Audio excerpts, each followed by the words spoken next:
अस्सलाम वालेकुम जी स्टूडेंट्स, मैं आपका टीचर बिलाल वेलकम करता हूँ आपको HTML CSS की क्लास नंबर 4 के अंदर। जैसे कल की क्लास में हमने यानी पिछली जो क्लास थी उसके अंदर हमने पढ़ा था हैशटैग। यानी हैशटैग क्या करता है, हमने ये कुछ चीज़ें देखी थी कि हैशटैग क्या काम करता है और हैशटैग्स की कितनी टाइप्स हैं। हमने देखा था H1 से लेके H6 तक हम जो है इस्तेमाल कर सकते हैं। मैंने आपको विद एग्जाम्पल ये पूरे बना के भी दिखाया था। तो यहाँ पे मैं वापस एडिटर के अंदर आता हूँ। देखें यहाँ पे हमने ये काम किया था और हमें फ्रंट एंड पे ये चीज़ देखी थी।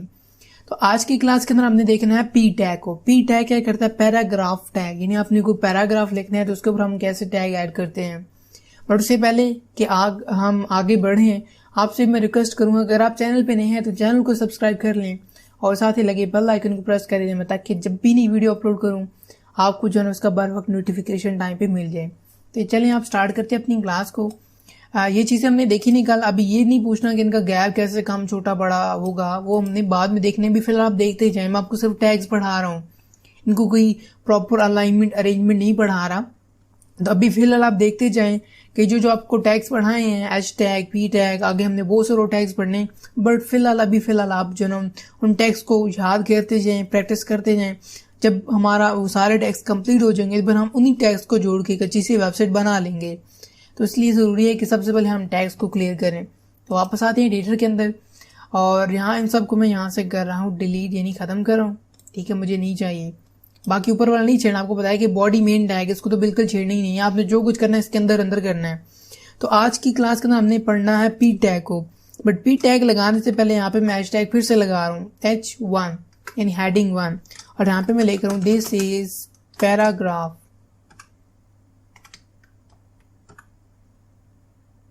ठीक है, यहाँ पे मैंने लिख दी दिस इज पैराग्राफ। ठीक है, मैंने पैराग्राफ का एक यानी ऊपर हेडिंग दे दी है। मैं इसको फाइल में जाके सेव करके आपको दिखा भी देता हूँ कि ये किस तरह लग रहा है। इसको जरा रिफ्रेश करते हैं। दिस इज पैराग्राफ की मैंने हेडिंग दे दी यानी H1 को यूज करते हुए। अब हमने यहाँ पे पैराग्राफ ऐड करना है। यहाँ पे मैं पी यानी लगाऊंगा, यहाँ पे पी टैग लगाऊंगा और पी टैग के अंदर मैं यहाँ पे कुछ भी डमी डाटा उठा के लाता हूँ गूगल से और इसमें पेस्ट कर देता हूँ। तो यहाँ पे मैं जाता हूँ गूगल पे, Google dummy data, dummy text. ठीक है, तो यहाँ से मैं कुछ डमी टेक्स्ट ले लेता हूँ। डमी टेक्स्ट ये टेक्स्ट बड़ा मशहूर है तो इसी को मैं ले लेता हूँ यहाँ से। ये थोड़ा सा मैंने टेक्स्ट यहाँ से उठा दिया। ठीक है, ये चीज़ कुछ ज़्यादा ही नहीं हो गया, ये डबल सेलेक्ट हो गया, थोड़ा सा हमें चाहिए।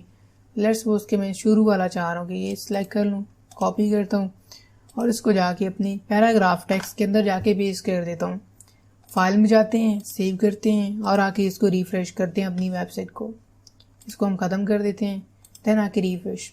तो देखें कैसे मज़े की चीज़ है ना। ऊपर हमने हेडिंग दी। देखें आपने सिंपल से देखा होगा कि पैराग्राफ लिखा हो तो ऊपर हेडिंग्स लिखी होती हैं। किसी भी तरह की हेडिंग्स हो सकती हैं, न्यूज़ रिकॉर्डिंग हो सकती है, ऊपर न्यूज़ की हेडिंग और नीचे उसकी डिस्क्रिप्शन डिटेल लिखी हुई है। तो यहाँ पे हम क्या करते हैं, मैंने हेडिंग दी H1 यानी हेडिंग 1 की और उसके बाद इसको पैराग्राफ का टैग देखी, पैराग्राफ के अंदर मैंने राइटिंग पुट कर दी। ठीक है, तो ये था इसका पैराग्राफ टैग्स। अब हमने इसके अंदर कुछ और टैग्स पढ़ने हैं। आज ही की क्लास में थोड़े से पढ़ाता हूँ, बाकी हम कल देखेंगे। पैराग्राफ टैग्स करने के बाद हमने यहाँ पे, मैं चाह रहा हूँ कि ये जो पैराग्राफ है, ठीक है, इसका जो लाइक कह सकते हैं, हम इसको चाह रहे हैं कि ये सारा का सारा बोल्ड हो, थोड़ा मोटा मोटा देखे। तो यहाँ पे मैं इसके अंदर बोल्ड का टैग ऐड करूँगा। तो यहाँ पे मैं बी लिख के यहाँ से मैं इसको क्लोज करता हूँ और इसके एंड पे आके यहाँ पे इसके अंदर यहाँ पे \b और क्लोज कर दिया। सॉरी, ये बी टैग इधर लगे, ये पहले ऊपर लगना चाहिए तो ऊपर उठा ही नहीं रहा था। चलें बैक स्लैश कर देते हैं, कोई नहीं। ये रहा, ये हमने बैक स्लैश लगा के 20 लगा के इसको क्लोज कर दिए। फाइल में जाते हैं, सेव करते हैं। आप देखिएगा डिफरेंस। अभी देखेंगे, पहले ये एक दफ़ा गौर से देख लें। अब मैं रिफ्रेश करता जाऊँगा तो देखिए यही बोल्ड हो गया। MS वर्ड प्रोग्राम में देख लें, वहाँ पे बोल्ड होता है। नहीं पता तो देख लें बोल्ड होता क्या है। पहले टेक्स्ट बिल्कुल नॉर्मल था, अब क्या होगा, ये थोड़ा सा मोटा हो गया, बोल्ड हो गया है। तो इसको हम क्या करते हैं, यहाँ से बोल्ड कर सकते हैं। किस टैग से, बी टैग से। अब मैं चाह रहा हूँ कि ये थोड़ा सा इटैलिक भी हो, ऐसे थोड़ा टेढ़ा भी दिखे। तो उसके लिए यहाँ पे मैं फिर से टैग ऐड कर रहा हूँ।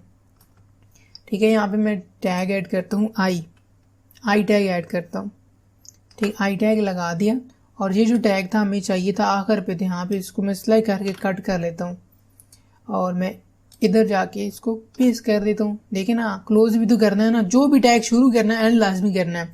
तो हमने पैराग्राफ के शुरू में लगाया और पैराग्राफ के जाके एंड में एंड कर दिया, ख़त्म कर दिया। फाइल में जाके सेव करते हैं और आके इसको रिफ्रेश करते हैं। तो ज़रा देखना है गौर से आपने, ये देखें कोई हमारा टेक्स्ट थोड़ा सा टैग यानी तिरछा हो गया, तिरछा से टेढ़ा। मे भी आपको सही पता चला है कि नहीं देखा, अगर आप खुद प्रैक्टिस करेंगे तो आपको समझ आ जाएगी। तो ये था आज का हमारा पैराग्राफ टैग यानी पी टैग। हमने पढ़ा बी टैग और इसके अलावा आई टैग, यानी हमने 3 टैग पढ़े आज। बी टैग पढ़ा है यानी बोल्ड, आई टैग पढ़ा है इटैलिक करने के लिए और पी टैग पढ़ा है पैराग्राफ के लिए, ठीक है। और एच टैग तो हमने ऑलरेडी पढ़ा था, हेडिंग टैग, वो हमने पिछली क्लास के अंदर पढ़ लिया था, अच्छे से एक्सप्लेन कर दिया था। तो आज की क्लास के हमने जो नए टैग पढ़े हैं वो हमारे पास मैंने आप बता दिए, मैं बार बार रिपीट नहीं करना चाह रहा, कुछ लोग बोर हो जाते हैं कि बार बार रिपीट किया जा रहा है बात को। तो ये हमारे आज के कुछ टैग्स थे। आई होप आपको ये पसंद आएगी, और पसंद आए तो प्लीज़ लाइक कर दें वीडियो को, नहीं है तो चैनल को सब्सक्राइब कर लें और साथ ही लगे बेल आइकन को प्रेस कर दें। मैं अब आपको मिलूंगा एक नई नेक्स्ट वीडियो में, तब तक अपना बहुत सारा ख्याल रखिएगा और मुझे अपनी दुआओं में याद रखिएगा। Peace out.